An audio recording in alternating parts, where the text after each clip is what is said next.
감사하신 주님, 진리의 말씀으로 우리가 새 힘을 얻게 해 주시옵소서. 예수 그리스도 이름으로 기도합니다. 아멘. 오늘 주시는 말씀을 찾아서 교독으로 봉독하겠습니다. 구약성경 사사기 15장 14절로 마지막 20절의 말씀입니다.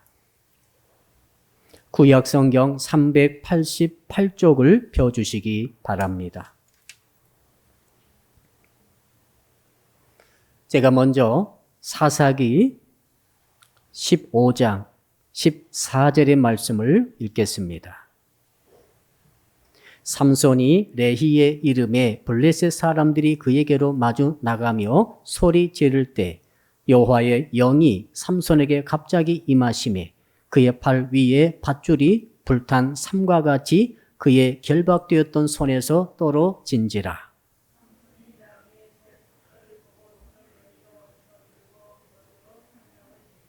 이르되 나귀의 턱뼈로 한 더미 두 더미를 쌌으며 나귀의 턱뼈로 내가 1000명을 죽였도다 하니라.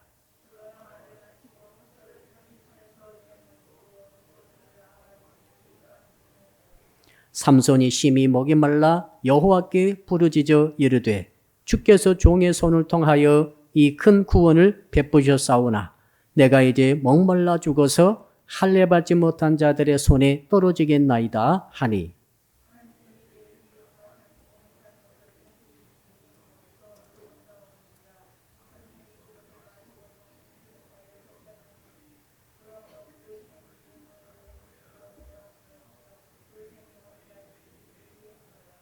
같이 20절 읽겠습니다. 블레셋 사람의 때에 삼손이 이스라엘의 사사로 20년 동안 지냈더라. 아멘. 오늘 주시는 말씀의 제목 한번 같이 따라하겠습니다. 나귀의 턱뼈와 하나님의 힘. 옆 사람 인사합시다. 날도 더운데 힘을 좀 냅시다. 지금 1년 중 가장 무더운 계절인 것 같습니다.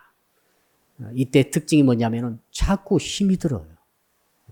걸어가는 것도 힘이 들고, 일하는 것도 힘이 들고, 주무시는 것도 힘들죠? 상당히 힘들어요, 이게. 그 힘이 든다, 이 말은 힘이 들어간다, 이거죠. 외부 온도가 너무 뜨거우므로 내부 우리 몸들이 비상을 겁니다. 우리의 체온은 항상 일정해야만 되거든요. 자, 그러니까 100조 개 세포와 수백 개 기관들이 비상을 걸어가지고 이 체온을 올리지 않도록 떨어뜨리기 위해서 굉장한 많은 힘을 써버리는 거죠. 만약 힘을 안 쓰면은 체온이 40도, 50도 올라가면 죽게 됩니다. 그래서 힘이 드는 거죠. 문제는 누구인가 하면은 힘이 적게 저장된 사람, 힘이 적게 가진 사람들은 이 힘이 소진돼 버리면은 탈진이 오게 됩니다. 더위 먹게 되죠. 소위 맥이 풀립니다. 아무것도 할 수 없게 돼버리죠. 이제. 빨리 체온을 정상으로 돌리는 것이 필요하겠습니다. 그런데 그 중에 이 힘이라고 하는 것이 실체는 없지만은 자기 몸속에 그래도 상당히 양호하게 갖고 있는 분들은 말이죠. 더위가 온다 할지라도 견뎌낼 힘이 있습니다. 어떤 일도 해내는 것을 볼 수 있죠. 자, 성도 여러분, 이 힘에 대해서 성경은 굉장히 많이 말하고 있어요. 왜 그런가 하면은 힘의 출발과 힘의 근원은 하나님이시기 때문에 그렇습니다. 엘로힘의 하나님, 창세기 1장에 나와 있는 엘로힘의 하나님이 어떤 하나님이신가 하면은 모든 힘을 갖고 계신 하나님, 그런 뜻이에요. 전능하신 하나님, 그런 뜻이에요. 힘이 무한대로 갖고 계신 하나님이십니다. 여러분, 힘이 굉장히 차별이 많습니다. 개미가 말이죠. 자기 몸에 한 2배, 3배 되는, 그것도 몇 그램밖에 안 되겠죠? 한 0.1g 되는 돌을 옮기는 것도 힘입니다. 미약한 힘이죠. 우리가 이 컵을 드는 것도 힘이죠. 힘이 없으면 컵도 들 수 없어요. 근데 태풍 때 말이죠. 태풍의 힘이 얼마나 세든지 그 태풍에 이 파도를 막기 위해서 쌓아놓은 이 커다란 콘크리트 덩어리를 들어서 던지는 것을 보았습니다. 그게 아마 한 50톤 될 거예요.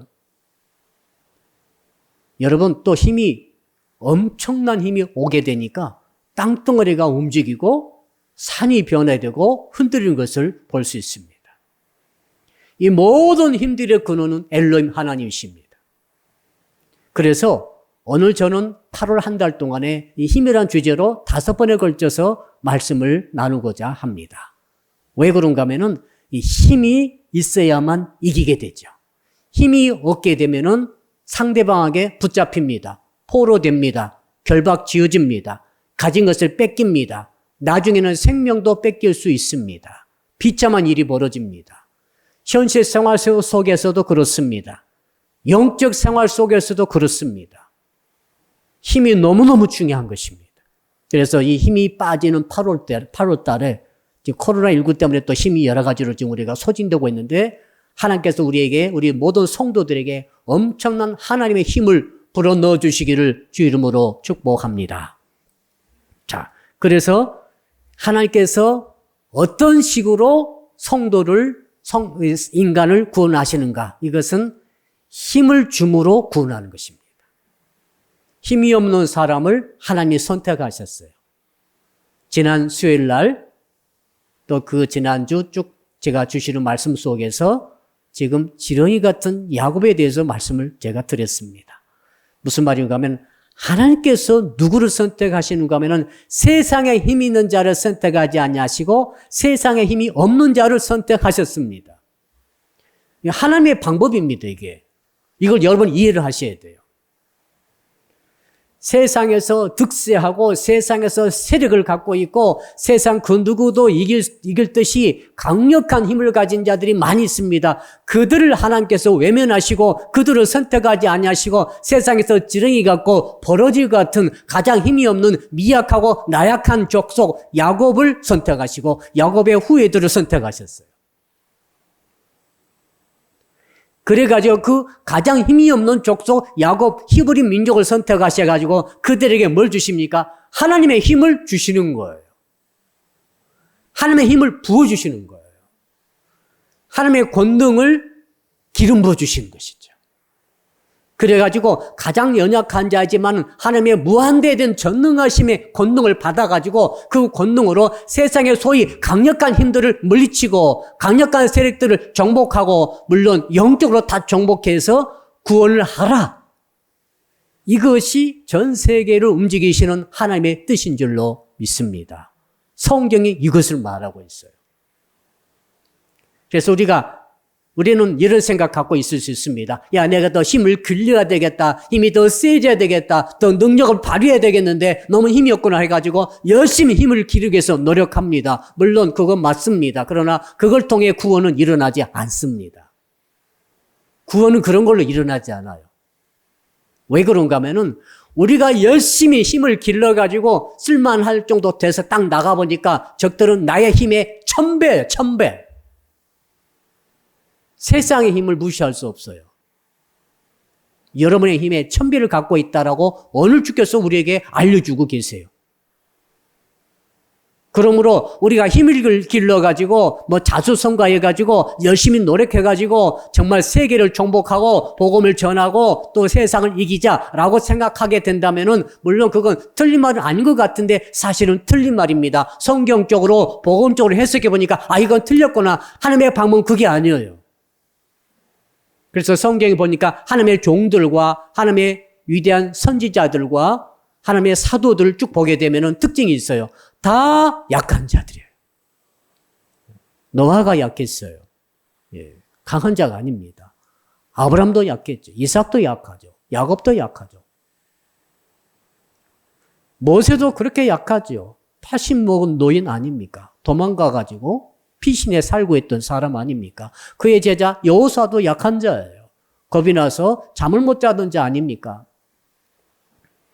더 여호수아 이후에 이제 사사시대가 한 430년가 시작되는데 이 사사시대 사사들도 보니까 다 약한 자들을 선택하셨어요. 기드온같이 포도주 집단의 틀 속에 들어가 숨어서 미라를 까고 있던 자, 약한 자 아닙니까? 그런 약한 자들을, 비겁한 자들을, 참 버러지 같은 자들, 지렁이 같은 자들 하나님이 선택하셔가지고 그들 불러내신 다음에, 콜링하신 다음에 그들에게 어떻게 하십니까? 그들의 하나님의 전능하심을 부으시는 거죠. 힘의 이동이 일어나는 거죠. 권력 이동도 일어납니다. 힘의 이동이 일어나는 거죠. 파워의 이동이 일어나는 거죠. 하나님 나라의 신령한 힘이 바로 선택한 가장 연약한 자에게 부어지는 거죠. 그래가지고 세상의 가장 강력한 자를 이기는 자가 되는 것입니다. 천배도 소용없어요. 오늘 본문이 증거하고 있습니다. 하나님께서 능력을 부어주시고 힘을 부어주시면 그 힘을 우리가 입는다고 한다면 세상의 가장 강력한 자를 이길 수 있는 능력이 온다는 것이죠. 그래서 지금 선택받은 하나님의 종들, 선지자들 보십시오. 엘리야도 보십시오. 연약한 자입니다. 그러나 하나님의 선택받으니까 얼마나 많은 위대한 일을 해냅니까? 자기 힘이 아니라 하나님의 능력으로. 베드로는 또 어떻습니까? 신약시대 연약한 자예요. 보통 사람입니다. 할 수 있는 일이 많지 않아요. 고기 잡는 일 이외에는. 그러나 어떻게 된 일이지? 우리 예수께서도 말이죠. 우리 예수님은 성자 하나님이시죠. 성자 하나님께서 그 약한 머부들 중심으로 선택하셨어요. 정말 미약한 자입니다. 그러나 그들을 부르셔서 하늘과 땅의 모든 권세를 내게 하나님께서 주셨는데 이것을 내가 너에게 준다라고 말씀하시죠. 말이지 엄청난 말입니다. 하늘과 땅의 모든 권세, 예외가 없습니다. 바로 예수께서 가지신 권세라고 하는 것은 그 누구도 넘볼 수 없는 권세인 줄로 믿습니다. 사단마귀 어림도 없습니다. 세상의 군왕들 어림도 없는 거예요. 이 하늘과 땅의 모든 권세를 그 가장 연약한 제자들, 예수 그리스도를 십자가 달려 돌아가신 주님을 배반하고 도망치는 그 자들, 절대 십자가 못 박혀 죽지 말라고 말렸던 아무것도 깨닫지 못한 그 정말 버러지 같은 그들, 가장 사랑하는 제자는 예수께서 십자가에 이제 못 박기 위해서 붙잡히시자 옷도 벗어버리고 알몸으로 도망치기 바빴던 그런 요한 같은 사람들, 때로 화가 나니까 불로 전부 다 싸질러 버리자고 말했던 그런 자들, 절제력도 없고 무슨 지력도 없고 무슨 능력도 없는, 그렇다고 권세도 있는 것도 아니고 외모는 어땠을까요? 저는 제자들이 절대 잘생겼다고 생각하지 않습니다. 영화를 보니까 좀 그래도 배우들 뽑아놓으니까 그나마 좀 잘생긴 사람들, 뭐 바울도 보니까 바울은 정말로 안 생겼어요. 예, 정말로 안 생겼어요. 그러나 기억하십시오. 그들을 선택하셔가지고 그들에게 하늘과 땅의 모든 권세를 성령의 능력으로 부으셔가지고 전 세계를 복음화시키지 않습니까? 이게 하나님의 방법이죠. 우리 힘의 성경적인 이 정의를 정확히 알고 있어야 됩니다. 힘의 어떤 규모와 힘의 성격을, 특성을 알고 있어야 돼요. 자. 그래서 바울은 이렇게 말했죠. 이라는 성부 하나님의 역사하심, 성자 예수님의 역사하심을 쭉 보면서 바울이 깨닫고 나서 고린도 교인들에게 이렇게 말합니다. 이것을 신학적으로 정리해서 말하고 있죠. 고린도전서 1장 26절 이하에 보니까 형제들아 너희를 부르심을 보라. 육체를 따라 지혜로운 자가 많지 아니하며 능한 자가 많지 아니하며 문벌 좋은 자가 많지 아니하도다. 그러나 하나님께서 세상에 미련한 것들을 택하사 지혜 있는 자들을 부끄럽게 하려 하시고 세상에 약한 것들을 택하사 강한 것들을 부끄럽게 하려 하시며, 약한 우리들을 택하사 세상에 강한 자들을 부끄럽게 한다 이 말이죠. 이 말씀을 여러분 가슴에 비전으로 받아들이시기를 주님으로 축복합니다. 나는 약하고 나는 미약하지만 하나님께서 나를 통해서 세상의 강한 자들을 부끄럽게 하시리라. 이 믿음을 갖고 나아가시기를 주 이름으로 축복합니다. 이게 신앙 아니겠어요? 그러므로 우리 성도들이 세상에서 승리할 수 있는 방법은 한 가지밖에 없습니다. 이걸 잘 이해하시면 오늘 설교가 정말 의미가 있는 줄로 믿습니다. 첫째는 뭐냐면은 내가 열심히 해서 승리할 수 없습니다. 이걸 인정하세요. 마음이 좀 시원하죠? 승리하려고 성공하려고 애를 썼는데 그렇게 말라고 하시니까 성경은 그렇게 하지 말라고 하십니다. 왜 그런가 하면은 네가 열심히 해가지고 승리할 수 있는 그러한 세상이 아니라는 거예요. 예. 오해하시면 안 되겠습니다만은 우리는 그리스도인으로서 살아갑니다. 우리가 성공한다는 것은 그리스도인으로서 성공해야 됩니다.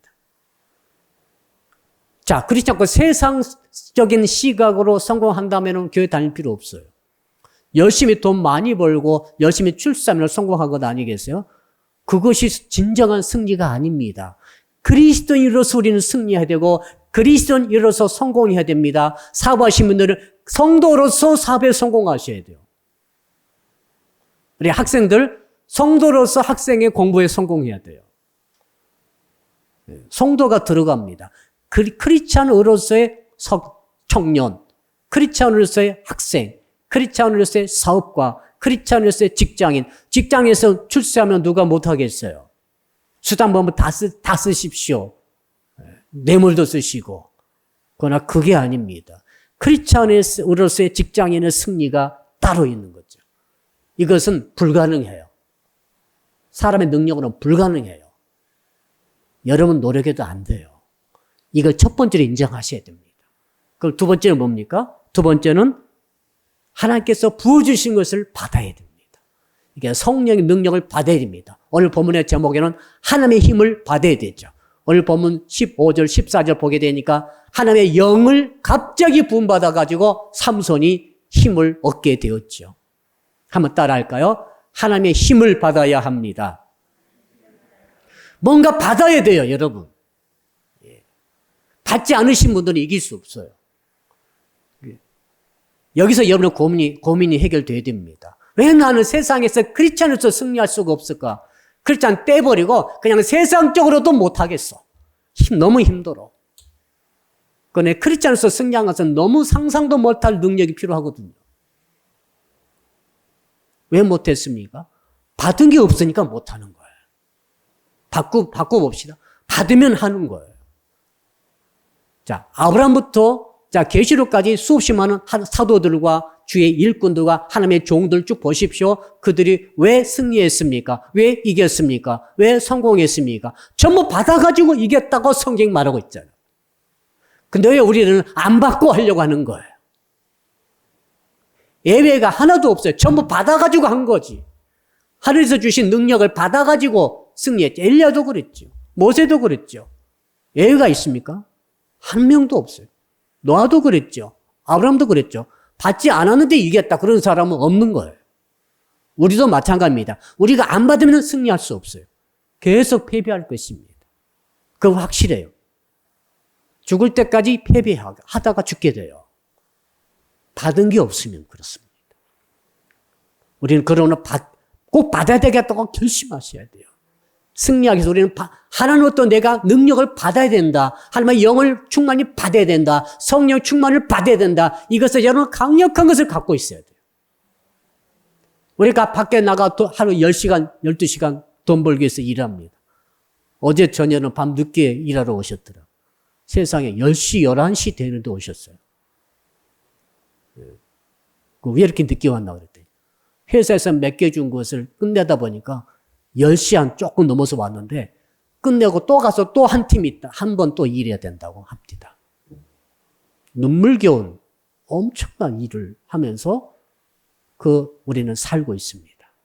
그러나 우리가 하나님으로부터 받는다고 한다는 것은 한번 받아버리면 엄청난 일이 일어나잖아요. 8월 한 달 동안 주제가 그거 아니겠어요? 놀라운 일이 일어납니다. 그의 능력이 아니에요. 그의 속성이 아니란 말입니다. 그의 타고난 기질이 아니고 그의 가문의 능력도 아니고 그가 가진 소유의 능력도 아닙니다. 그가 IQ 좋은 것도 아니에요. 전혀 다른 겁니다. 다른 능력이 하나님으로부터 온다는 것을 성경이 말해주고 있습니다. 우리는 그것을 사모하는 거예요. 우리 그것을 받기 위해서 돈 벌기보다 얼마 더 몇 배 더 노력해야 될 걸로 저는 생각합니다. 자, 그래서 어떻게 그것을 해야 될 것인가? 한번 배경을 잠깐 살펴보죠. 삼손이라는 사람이 태어났어요. 노 부부에게서 태어났어요. 마치 아브라함에게서 이삭 태어나듯이. 이 마누아라고 하는 사람인데 단지파인데 이 사람이 아기를 못 낳아가지고 다 흔들고서 이제 아기를 못 낳게 되는데 그냥 천사가 와가지고 아기를 낳게 되리라 하고 나실인으로 키우라고 말합니다. 나실인은 어떤 의미가 있는가 하면은 태어날 때부터 죽을 때까지 절대로 머리에 삭도 되지 않고 독주를 마시지 않고 시체를 절대 만져서는 안 되고 이게 딱 정해진 구별되어진 주를 위한 사람으로 선택된 인간을 말합니다. 태어날 때도 선택돼가지고 삼손이 태어났어요. 그때 당시에는 블레셋 사람들에 의해서 40년간 지배받고 있었어요. 아주 100% 식민지 지배 통치는 아니지만은 완전히 지배된 상태에서 주권을 뺏긴 상태에서 살아가는 그런 시대에 삼손이 태어났습니다. 근데 자기는 나실으로 태어났다는 것을 어머니 아버지부터 다 들었겠죠. 네가 어떻게 기적으로 태어났는지 너는 하나님의 종이라는 것을 알았을 것입니다. 삼손이 굉장히 자유분방한 사람입니다. 특히 이성관계에 너무너무 자유로워요. 나실이 있는데 이거 상관도 않고 아무나 특히 이방 여자를 너무 좋아하고 이방 문화에 익숙한 사람입니다. 그래서 오히려 이스라엘 여자들은 다 놔두고 경건한 처제를 놔두고 세상에 나가가지고 매일 왔다 갔다 바람 피우는 그런 삶을 살았어요. 그러나 한 가지 나는 이 블레셋이 적이거든요. 블레셋은 사단 마귀의 또 다른 상징 아니겠어요? 이 블레셋을 어떻게 물리칠까를 골똘히 생각하고 마음에 품고 있었던 것으로 보입니다. 오늘 본문 전체를 보면 그게 보여요. 그래서 삼손이 엉망으로 살았다는 것에 초점 맞추기보다는 그래서 삼손이 그런 가운데서도 나실인으로서 하나님의 부름받은 종으로서 어떻게 원수를 갚을까 이것을 생각하고 있었던 사람으로 한번 바라보시기를 바랍니다. 자, 그가 그래서 어떻게든지 블레셋을 자꾸 넘어가가지고 어떤 마음에 드는 처녀와 결혼하게 됐습니다. 엄마 아빠가 너무너무 걱정이 돼가지고 야 이스라엘의 경건한 처녀들이 얼마나 많은데 왜 하필 그 이방 여자한테 가가지고 결혼한다고 그러느냐 말릴 수가 없어요. 결혼하겠다는 거예요. 결혼을 했습니다. 그리고 이제 필연 잔치를 벌인 거예요. 근데 블레셋 친구들이 30명을 데리고 와가지고 필연 잔치 도중에 어떤 일이 있었습니까? 서로 이제 게임 내기를 했어요. 삼손이 호탕한 성격인 것 같아요. 게임을 냈는데 수수께끼를 내가지고 이걸 맞추면은 너희들이 맞추면 내가 너희들에게 옷 한 벌씩 다 해주겠다. 지금 옷하고 그때 옷은 완전히 다릅니다. 요즘 같으면 100만 원짜리 될 거예요. 속옷 겉옷 한 벌씩 30명에게 다 주겠다. 대신 너희들이 못 맞추면 너희들이 나에게 한 벌씩 다 내놔라. 그럼 나는 30벌을 갚는 것이다. 이 게임을 했어요. 유대인들은 거의 한 주간 블레셋에서도 막 그 정도 필요한 잔치를 했던 것 같아요. 근데 그 블레셋 청년들이 질이 안 좋아요. 어떻게 했습니까? 그 아내를 계속 블레셋 사람이죠. 계속 조르고 협박합니다. 만일에 너희 남편을 통해서 이 해답을 얻어내지 못하면은 너와 네 아비 집을 불태워버리겠다 그래요. 지독한 위협이죠. 자, 그러니까 그 아내가 말이죠. 이제 막 결혼한 새댁이죠. 남편에게 계속 울면서 조릅니다. 제발 해답을 알려달라.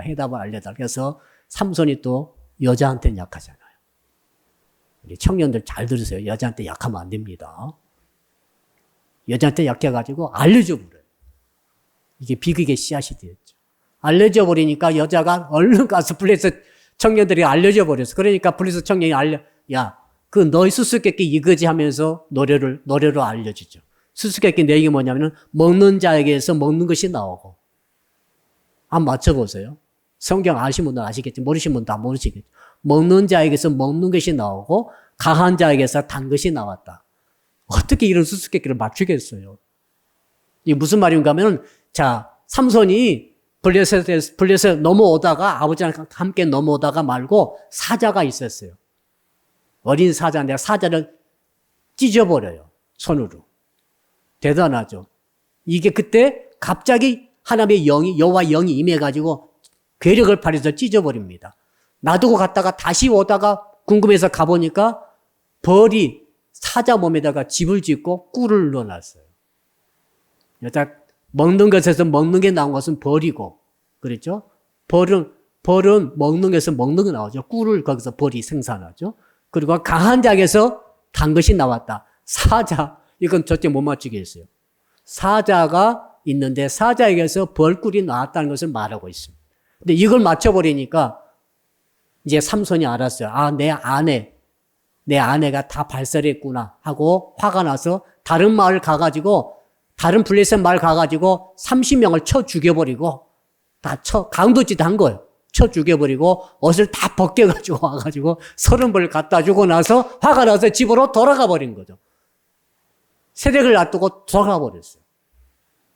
그러니까 장인이 말이죠. 이 삼손이 못됐거든요. 화가 나가지고 그 자기 딸을 삼손의 블레셋 친구에게 줘버려요. 아내로. 재혼시켜버립니다. 그리고 한참 있다가 밀주스 때가 됐을 때 삼손이 다시 이제 갑자기 아내 생각이 났어요. 그래서 이제 아내 줄 것 이제 짐승 한 마리 딱 어깨에 메고 와서 주면서 아내에게 들어가고자 합니다. 그때 그 아버지가 황급히 막으며 말하죠. 장인이. 안 된다는 거예요. 이미 너희 친구에게 줘버렸다는 거죠. 대신 동생에게 들어가라고 그럽니다. 이게 블레셋은 그때 당시 블레셋은 쌍놈들이 사는 그런 마을이에요. 형편없어요. 도덕률이 너무너무 보니까 불태워 죽이지를 않나. 아무튼 너무 형편없어요. 자, 그러니까 그 말을 듣고 이제 삼손이 화가 나기 시작합니다. 화가 나면 위험해집니다, 이게. 화가 나기 시작해가지고 어떻게 합니까? 이제 드디어 내가 너희들의 허점을 잡았다는 거죠. 너희들이 잘못했다, 이건. 왜? 내 아내를 왜 다른 사람에게 줘야? 내가 이혼한다고 말도 안 했는데 그냥 버리고 간 것밖에 없어요. 그 다음에 왜 동생을 주느냐? 이건 있을 수 없다 해가지고 화가 나가지고 여우 300마리를 잡아가지고 어떻게 여우 300마리를 잡았는지 모르겠어요. 아마 여우 2마리씩 꼬리를 묶어요. 묶은 다음에 그 가운데다가 횃불을 꽂아요. 불을 붙여요. 그러니까 여우가 뜨겁잖아요. 그러니까 여우가 온 들로 산으로 다니면서 모든 곡식들을 다 태워버리죠. 무슨 말입니까? 테러를 일으킨 거예요. 그 도시가 혹은 소마을이 초토화되고 불바다가 되어버렸어요. 완전 망해버린 거예요. 블레셋 군대가 출동했어요. 군대 출동했겠죠? 출동해서 사건을 알아보니까 그 장인과 그 딸과 그 삼손 관계인 것을 알고 나서 그들이 화가 나죠. 너무 많은 피해를 입었으므로 아마 사람도 죽었던 것 같아요. 화가 나가지고 어떻게 합니까? 장인과 딸을 불태워 죽여버려요. 그때 위협했던 말이 실제였어요. 그러니 삼손이 드디어 이제 기회를 잡은 거죠. 지금 삼손이 왜 블레셋 여자와 결혼한지 아시겠죠?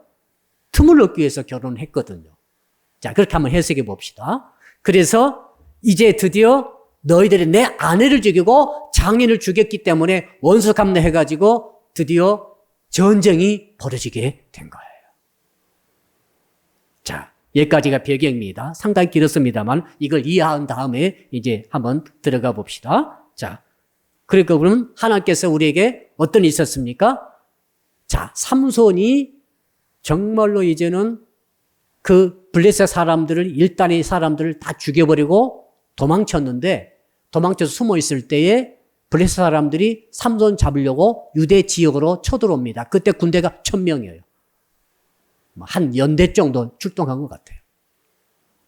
그러니까 유대 사람들이 너무너무 괴롭고 왜? 이 군대가 가만히 가는 게 아닙니다. 군대가 가면서 전부 약탈하고 가는 거예요. 마을마다. 그러니까 블레셋 사람들이 왜 그러나 물어봤더니 삼손이 우리에게 한 짓 때문에 왔다고 그러니까 삼손만 잡아다 주면 괜찮다 해가지고 유대 군인들이 3000명이 삼손 숨어있는 곳으로 가서 삼손을 잡아내요. 삼손이 뭐라고 그러는가 하면은 왜 나를 잡으려고 하나 했더니 너를 우리가 죽이지 않고 너를 그냥 묶어가지고 넘겨만 주겠다. 그래서 지금 삼손이 순순히 묶이죠. 순수히 새로운 밧줄로 끊어지지 않는 새 밧줄로 딱 묶여가지고 이제 가게 됩니다. 그래도 삼손이 동족하고는 절대 안 싸웠어요. 너무너무 중요한 점이에요. 동족하고는 절대 싸우지 않고 삼손의 대적은 블레셋의 대검하고만 싸웁니다. 그래서 묶여가지고 자기가 묶여야 유대 사람들이 살거든요. 참 비겁한 짓입니다만은 그러나 동족에게 배반당한 삼손은 드디어 묶여가지고 넘겨지는 그 찰나에 그들이 소리를 지릅니다. 이 블레셋 사람들이 1000명이 보다가 삼손이 묶여있는 거 보고 와 소리 질러. 기쁨에 한호죠. 너 잡혀왔구나. 너 이제 죽어보라.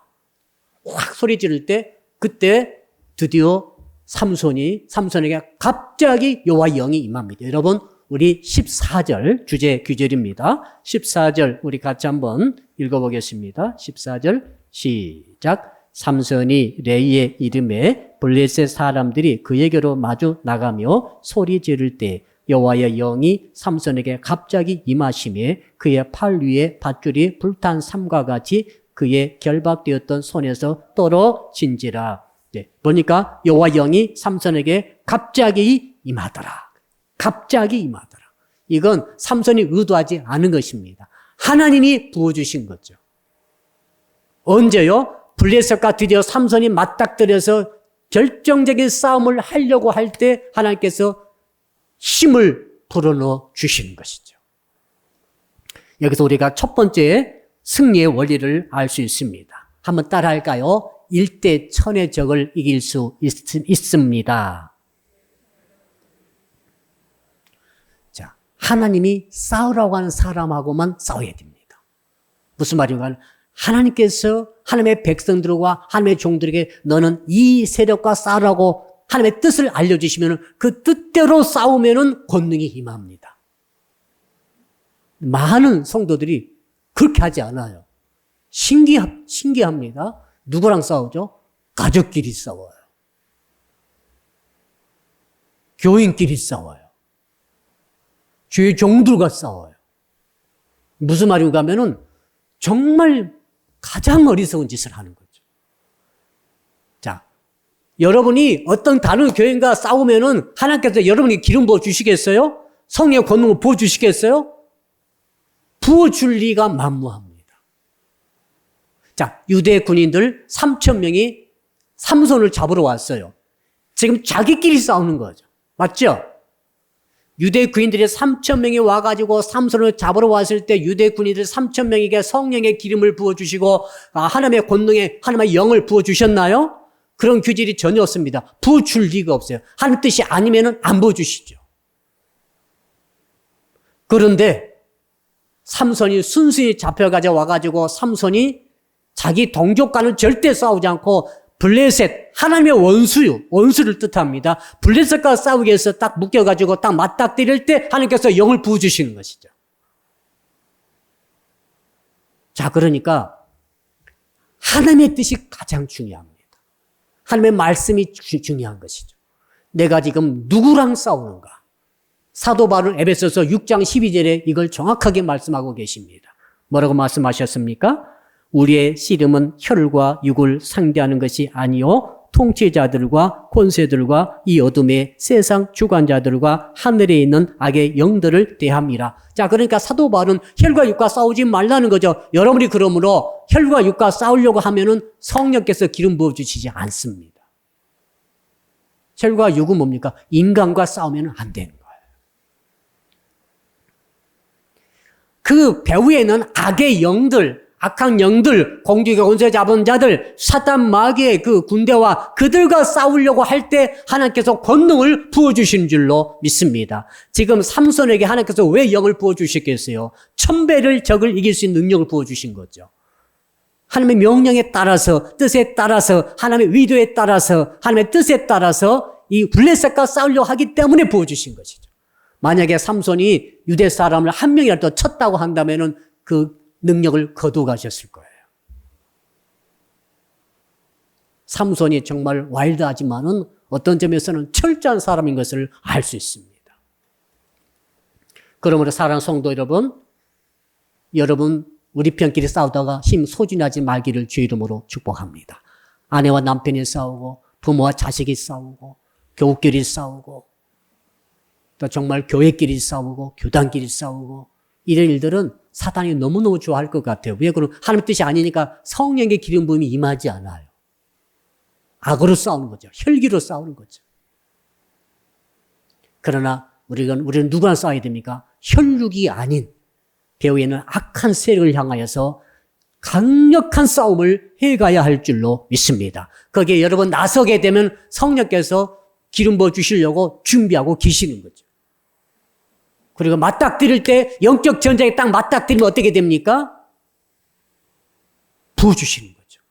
그래서 절대 끊어지지 않아 3줄로 꽁꽁 묶어놨는데 이게 마치 불에 탄 재가 되어진 것처럼 그냥 힘쓰지도 않았는데 밧줄들이 툭툭툭 떨어져 나갔어요. 저는 이 역사가 성도 여러분의 있기를 주님으로 축복합니다. 지금 어떤 밧줄에 묶여 있습니까? 어떤 종의 밧줄에 묶여 있을 거예요.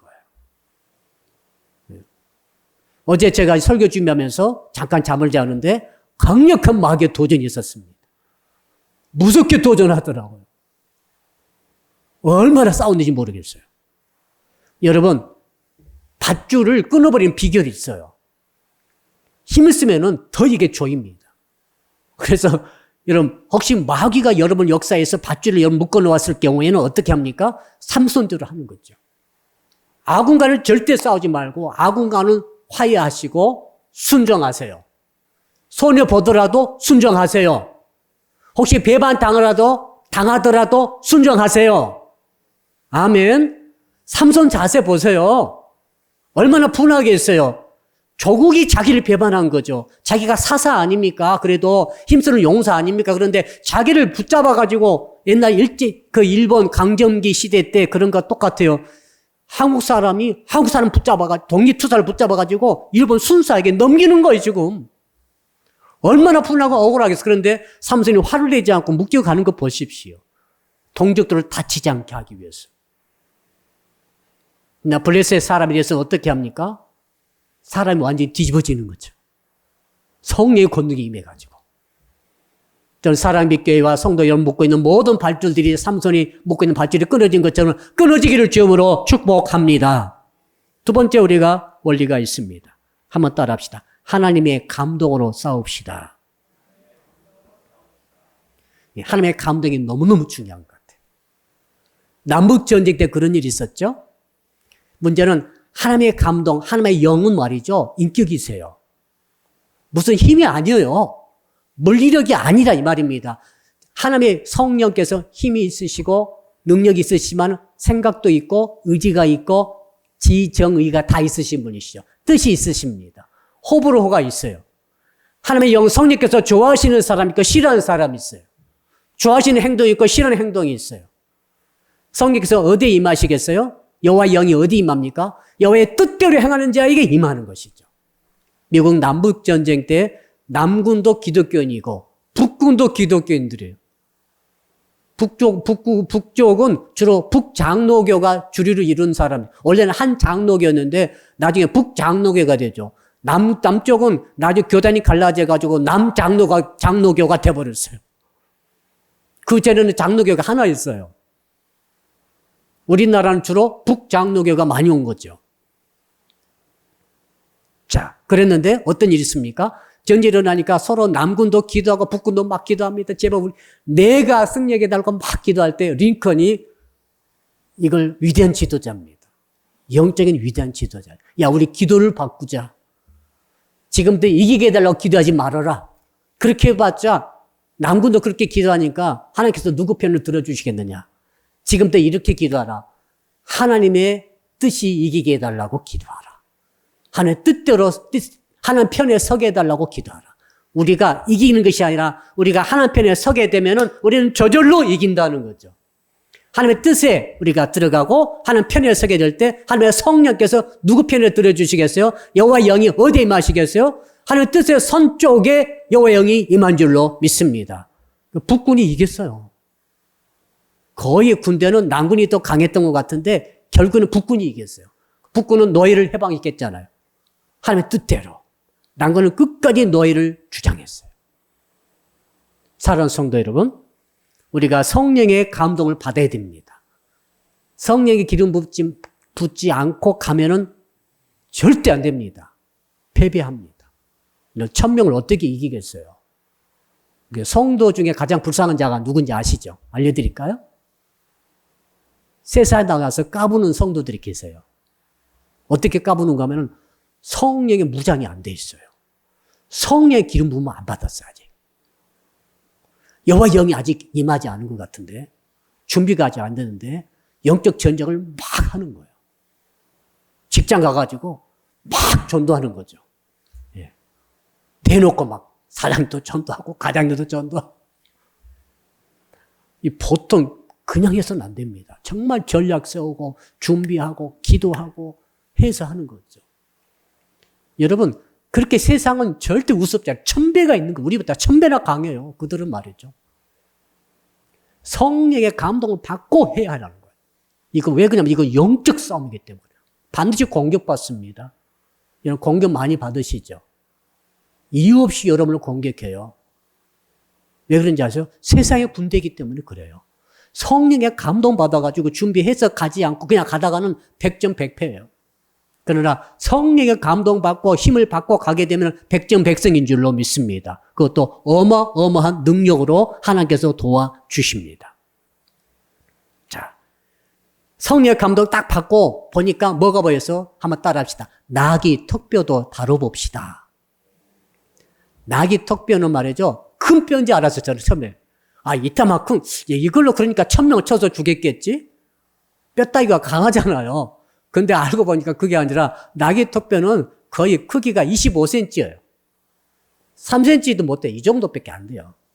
당나귀 머리가 길긴 길지만은 말 머리보다는 작아요. 이 정도 25cm래요. 무게가 500g이 안 돼요. 1kg도 안 돼요. 그러니까 이걸 들어가지고 어떻게 1000명을 죽였나? 상상이 안 됩니다만은 문제는 뭐예요? 성령의 감동을 받은 사람이 붙잡은 나귀 턱뼈는 1000명을 이기는 무기가 되는 줄로 믿습니다. 반대로 성령의 감동이 없이 만약 나귀 턱뼈 들고 나갔다가는 한 명도 못 죽이고 죽임을 당했을 것입니다. 삼손이 성령의 감동 받은 다음에 보니까 나귀 턱뼈가 눈에 딱 들어오거든요. 그걸 붙잡은 순간 성령의 영을 받은 사람, 하나님의 영, 힘을 받은 사람이 휘두르는 그 나귀 턱뼈는 가장 무서운 무기가 된 거죠. 그러니까 1000명을 두 무더기로 쏴버렸어. 500명씩 두 무더기로 쐈다. 500명 싸우면 태산 같았겠네요. 시체가. 역사가 일어난 거죠. 자, 그러므로 사랑하는 성도 여러분, 저는 여러분들이 반드시 삼손처럼 성령의 감동 받은 다음에 무기 들고 나가시기를 주임으로 축복합니다. 무기는 여러 가지가 있어요. 한두 가지가 아니에요. 성경은 전부 그 무기들을 말하고 있죠. 어떤 사람은 그물이고, 어떤 사람은 물맷돌이고, 어떤 사람은 지팡이고, 다 그 이야기 제가 드릴 것입니다. 아주 사소한 것입니다. 아무것도 아닙니다. 그러나 성령을 받은 다음에, 하나님의 영을 받은 다음에, 하나님의 힘을 받은 다음에 가게 되면 무서운 무기가 되는 거예요. 강력한 능력이 발휘되는 것입니다. 이 은혜가 있기를 주 이름으로 축복합니다. 자, 이렇게 1000명을 다 죽이고 나서 그 다음이 문제, 세 번째가 문제입니다. 한번 따라 할까요? 싸운 다음이 중요합니다. 탈진이 왔어요.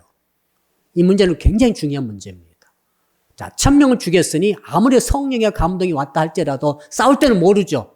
그러나 싸우고 났어요. 싸우고 나니까 이제 육체적으로 탈진이 오는데 죽을 지경이 돼버린 거죠. 내 생각에는 몸이 마비된 것 같아요.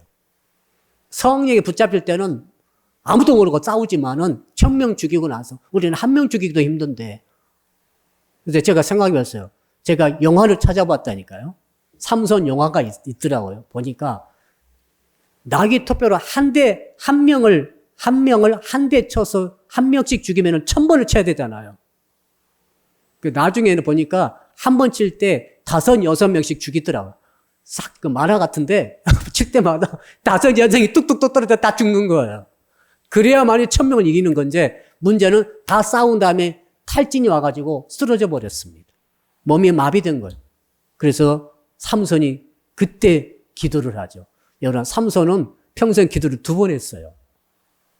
이건 절대 배우면 안 됩니다. 지금 이게 목이 말라가지고 죽게 됐을 때 기도 1번 하고, 그 다음에 진짜 죽을 때 기둥 붙잡고 이제 마지막 힘을 달라고 하고, 그 눈이 뽑힌 다음에 그때 2번째 기도하거든요.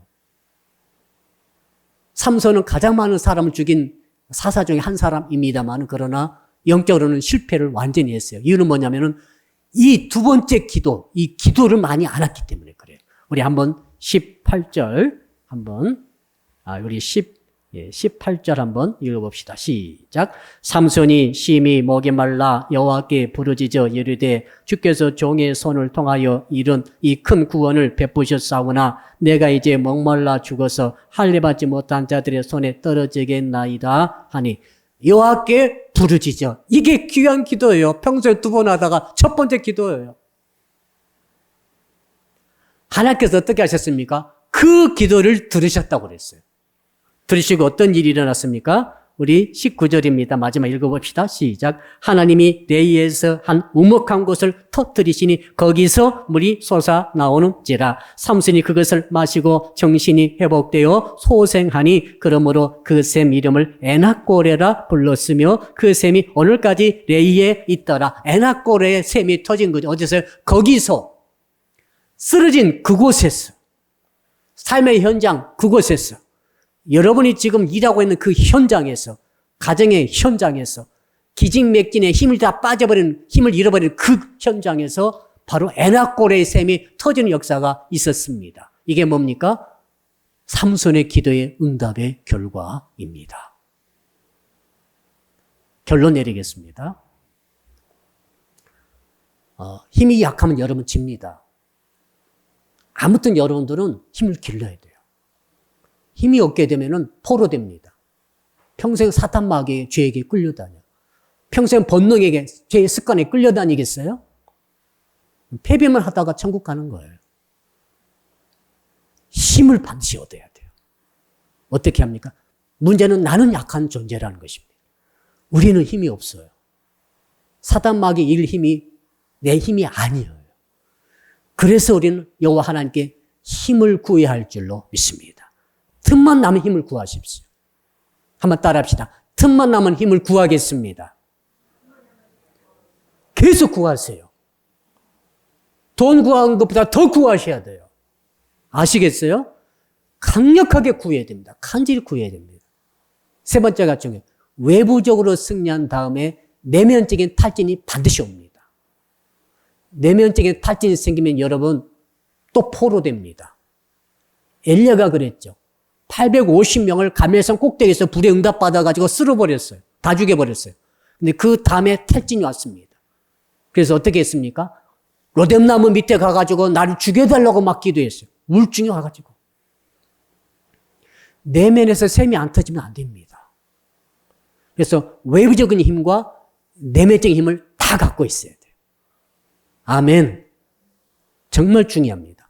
외부적인 힘은 말이죠. 활동하는 힘이죠. 일을 해내는 힘이지만은 이거 힘 못지않게 더 간절히 기도할 것은 내면적인 생수가 해야 돼요. 내면적인 보람, 내면적인 행복, 내면적인 기쁨 이것들이 계속 샘처럼 솟아 나와야만 크리스찬의 삶을 살 수 있어요.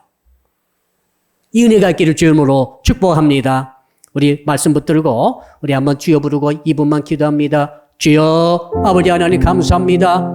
낙이 특별을 가지고 천명을 이겨버린 물질을 버린 오늘 삼손의 예를 통해서 아버지 하나님의 영, 하나님의 힘이 얼마나 필요한 걸 깨닫게 되었나이다. 주여 저희들을 버려두게 되면 저희들은 세상에서 나가서 세상에 강한 자들 우리보다 1000배나 강한 자들을 이길 힘이 저희들에게는 없나이다. 그러나 아버지 하나님께서 영을 부어주시고 하나님의 힘을 부어주시게 되면은 아버지 하나님 힘을 얻어서 나에게 톱뼈만 가져도 1000명이나 되는 1000배 되는 적을 무찌르는 은혜가 있게 되는 줄로 믿습니다. 아버지 여호와 영을 허락하여 주시옵소서. 여호와의 힘을 허락하여 주시옵소서. 세상 이기고 아버지 사단 마귀 배후의 영을 이길 수 있는 힘을 부어 주시옵소서. 우리를 먹고 있는 밧줄들이 불에 탄 아버지 재처럼 재가 되어서 끊어진 것처럼 떨어져 나가게 하여 주실 줄로 믿습니다. 1000배 되는 적이라 할지라도 나에게 톱밥만 가져도 늘 넉넉히 그들을 두 무더기로 쌓아서 승리하는 역사가 있게 될 줄로 믿습니다. 그러면 여기에 그치지 말게 하시고 우리 내면에 에낙고레의 샘물이 터져 나오게 하여 주셔서 내면의 힘으로 무장하여 끝까지 승리하는 저희들이